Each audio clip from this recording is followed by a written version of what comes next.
अध्याय 11 है alcohol, phenol एवं ईथर।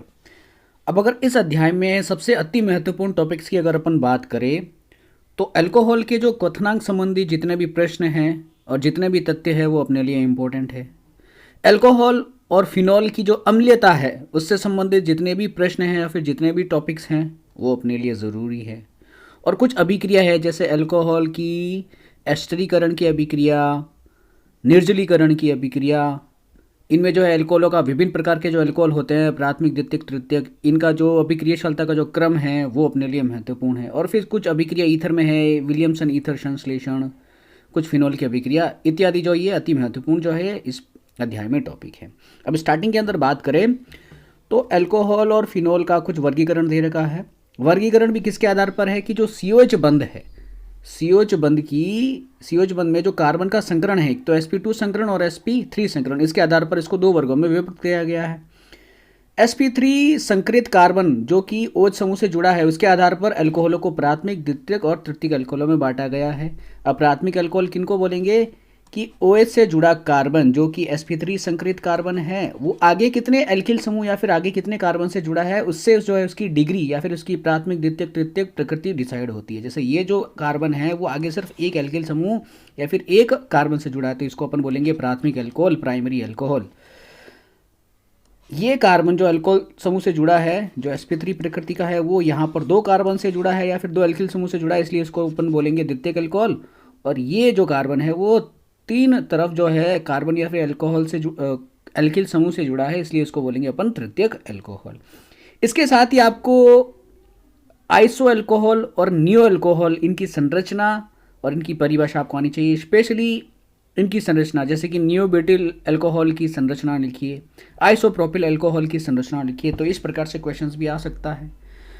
फिर इसके बाद एलिलिक अल्कोहल और बेंजिलिक अल्कोहल, इनमें इनका नाम, इनका सूत्र तथा इनमें OH समूह से जुड़ा जो कार्बन है ये इनकी संकरण अवस्था पूछी जा सकती है।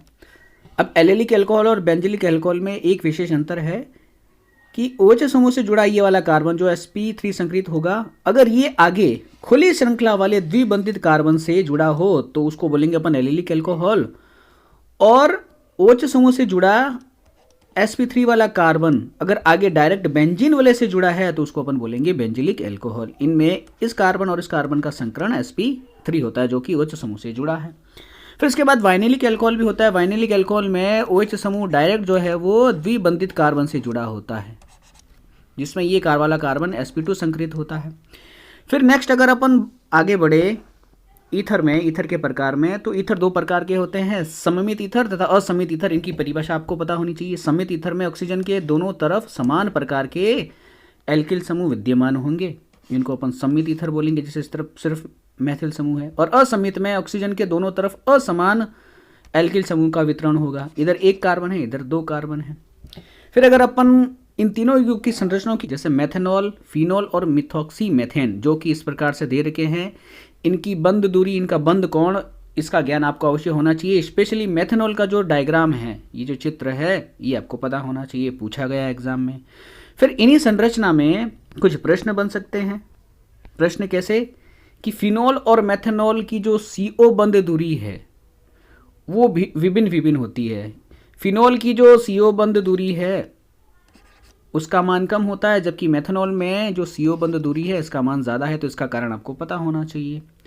फिर नेक्स्ट जो है अभिक्रिया स्टार्ट हो जाती है अल्कोहल के विरचन की, अल्कोहल के निर्माण की। अब इसमें कुछ अभिक्रियाएं दे रखी है। इसमें अगर मैं अति महत्वपूर्ण अभिक्रिया की बात करूं तो हाइड्रोबोरोन ऑक्सीकरण तथा ग्रिनियर अभिकर्मक से जो है अल्कोहलों का विचरण अपने लिए इंपॉर्टेंट है। और अम्ल उत्प्रेरित जल योजन, ये अभिक्रिया भी अपने लिए महत्वपूर्ण है। अम्ल उत्प्रेरित जल योजन में एल्कीन से अपन एल्कीन की अभिक्रिया जल से करवाकर उसको जो है अपन अल्कोहल में बदलते हैं। और यहाँ पर भी अल्कोहल कैसा होता है, द्वितीयक अल्कोहल होता है।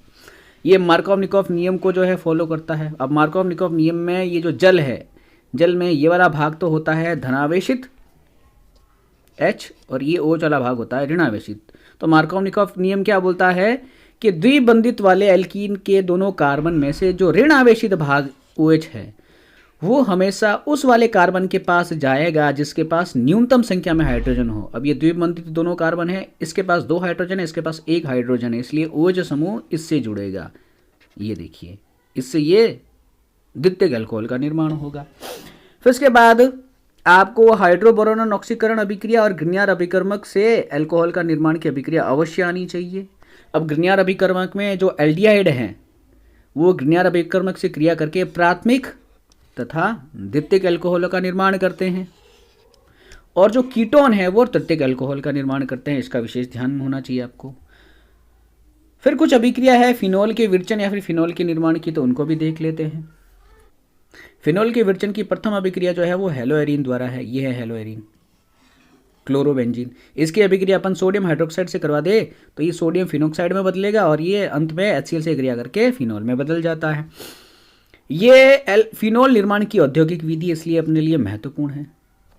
फिर बेंजीन सल्फोनिल अम्लों से क्या करते हैं, अपन बेंजीन लेते हैं और इसकी अभिक्रिया ओलियम से करवा देते हैं। ये ओलियम, इससे ये बेंजीन सल्फोनिल अम्ल बनता है और इसकी आगे अपन NaOH से क्रिया करा के अपन इसको फिनोल में बदल सकते हैं। फिर इसके बाद डाइओजोनियम लवण, सबसे पहले तो एनिलीन को डाइओजोनियम लवण में बदलेंगे। ये रहा। अब ये अभिक्रिया अति महत्वपूर्ण है। ये अध्याय 13 में भी महत्वपूर्ण है और अध्याय 10 में भी महत्वपूर्ण है, इसलिए ये अभिक्रिया याद करनी अपने लिए बहुत ज़रूरी हो जाती है। एनिलीन को अपन ने बदला डाइओजोनियम क्लोराइड में, फिर इसकी अभिक्रिया अपन इसका जल अपघटन कराया तो फिनोल में बदल गया। अति महत्वपूर्ण अभिक्रिया है। और अंत में क्यूमीन से, यह है क्यूमीन, इसका आयुपैक नाम है आइसोप्रोपिल बेंजीन। इससे जो है फिनोल निर्माण की अभिक्रिया का आपको एक जनरल आइडिया होना चाहिए। बाकी ये तीनों अभिक्रियाएं जो है, ये हेलोएरिन, बेंजीन सल्फोनिल अम्ल और डाइओजोनियम लवण से, ये आपको अवश्य ही आनी चाहिए। फिर उसके बाद अति महत्वपूर्ण टॉपिक है भौतिक गुणधर्म में अल्कोहल का क्वथनांक। अब देखिए यहाँ पर अल्कोहल का जो क्वथनांक है वो आपको कुछ इस प्रकार से प्रश्न देखे भी जो है इनका क्वथनांक पूछ लिया जा सकता है कि एथेनॉल, मेथॉक्सीमीथेन और प्रोपेन, इनका आपको फॉर्मूला दे दिया जाएगा और क्वथनांक का क्रम पूछ लिया जाएगा। तो एथेनॉल जो होते हैं, अल्कोहल जो होते हैं यानी R जो होते हैं, उनका क्वथनांक सर्वाधिक होता है। फिर उसके बाद जो ईथर होते हैं ROR, उनका क्वथनांक होता है। और अंत में जो हाइड्रोकार्बन होते हैं उनका क्वथनांक कम होता है। तो एथेनॉल तो अल्कोहल है, मेथॉक्सीमेथेन ईथर है और प्रोपेन हाइड्रोकार्बन है। तो ये क्रम होता है। फिर उसके बाद पूछ लिया जा सकता है कि प्राथमिक, द्वितीयक तथा तृतीयक अल्कोहल में क्वथनांक की तुलना कीजिए। तो प्राथमिक अल्कोहल जो होते हैं 1 डिग्री वाले, उनका क्वथनांक सबसे ज़्यादा, फिर 2 डिग्री का कम, और अंत में 3 डिग्री वाले या फिर तृतीयक अल्कोहल जो होते हैं इनका क्वथनांक सबसे कम होता है, क्योंकि इनमें शाखन हो जाता है, शाखन से क्वथनांक कम होता है। इसके लिए आप उदाहरण 11.3 को देख लेवे या फिर सॉल्व कर लेवे। फिर अल्कोहल की और फिनोल की जल में विलेयता, ये जल में विलेयशील होते हैं, बहुत अच्छे विलेयशील होते हैं, जिसका कारण H बंद होता है, वो भी देख लेवे।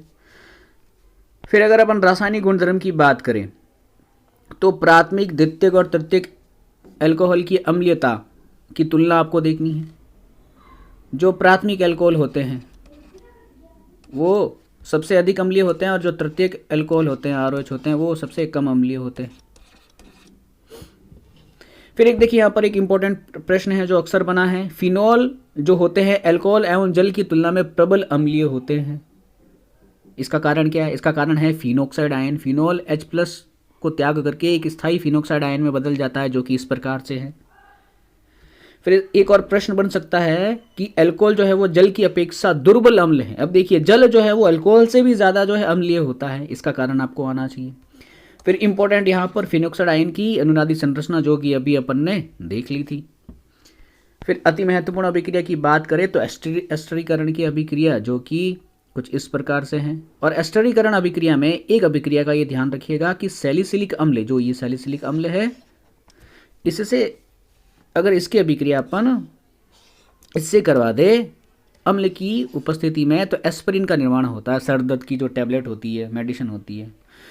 फिर लास्ट में ध्यान रखना है लुकास परीक्षण। अब लुकास अभिकर्मक या फिर लुकास परीक्षण, जिंक क्लोराइड और HCl के मिश्रण को अपन लुकास अभिकर्मक बोलते हैं और ये प्राथमिक, द्वितीयक और तृतीयक अल्कोहल के विभेद में काम में आता है।